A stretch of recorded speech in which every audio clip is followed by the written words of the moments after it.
Final dish of the. அண்ணா வாங்கண்ணே. வாங்க வாங்க வாங்க. என்ன டிஷ்னு சொல்லுங்க வாங்க. வாங்க. 65 வயசுல ஒரு 3-4 டிஷ் பண்ணிருக்காரு. இந்த இடம் தான் தெரியல இடம். மனசை தேத்திக்கங்க, பயந்துறாதீங்க. இது பாசி பயிறு அசோகா. இது நவதானிய சாம்பார் சாதம், இல்லை குருமான்னு வச்சுக்கலாம். பிசுபிள்ளை கதம்ப சாப்பாடுன்னு சொல்லுங்க. நவதானிய புலாவ் குருமா.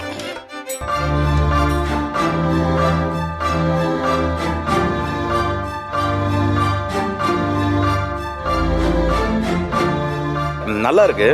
ஆனா எங்கேயோ ஒரு இதுல ஒரு டீவியேஷன் தெரியுது எனக்கு. ஸ்வீட்ல வந்து சவுக்கு ஒரு ஃபீலிங் எனக்கு வந்து. நெய் கம்மியா இருக்கு. நெய் கம்மியா இருக்கு. எக்ஸாக்ட்லி. நெய் மட்டும் கரெக்டா போட்டுட்டீங்கன்னா புலாக்குன்னு உள்ள போயிருக்கும். பிளா பிளா பிளா பிளா பிளா பிளா பிளான்னு உள்ள போயிருக்கும். ஓகே, இந்த சாம்பார் என்னெல்லாம் நவதானியம் போட்டிருக்கீங்க இதுல? நவதானியம் 9 போட்டிருக்காரு. 9 போட்டாரா? 9 தானியமும் அதில் இருக்கும். டேஸ்ட் வந்துங்க, அந்த அறுசுவை இருக்கும் என்னதுல. நீங்கள் கொஞ்சம் ரெசிபியில் போட்டு கம்மியாக இருந்தால் கூட அந்த உப்பு, புளி, காரம், கசப்பு, துவப்பு, இனிப்பு 6 சுவையும் கலந்தாதான் நம்ம பாடிக்கு வந்து அக்செப்ட் பண்ணும். அவஸ்தை அவஸ்தை அவஸ்தை. பட் நான் கிளவராக எப்போதுமே நான் செய்வேன். டூப் குக்கை வந்து அந்த அடுப்படியில் விட மாட்டேன். தேவையே இல்லை. ஒன்று தீச்சு போடுவாங்க, இல்லை கொட்டி போடுவாங்க, ஏதோ ஒன்று வேணும்னு செஞ்சுருவாங்க.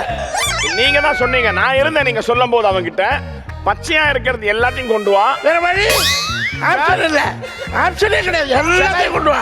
அதில் நான் பொறுக்கி பார்த்து எடுத்துக்கிட்டேன். வெள்ளரிக்காய், கத்திரிக்காய், முருங்காய், பாவக்காய், அவரைக்காய், துவரைக்காய், கொத்தரங்காய்னு கொண்டு வந்துட்டான். அதில் என்ன சூஸ் பண்ணுமோ அதை நான் பண்ணிக்கிட்டேன். Excuse me, can I talk? ஐயோ சாமி. வா வா.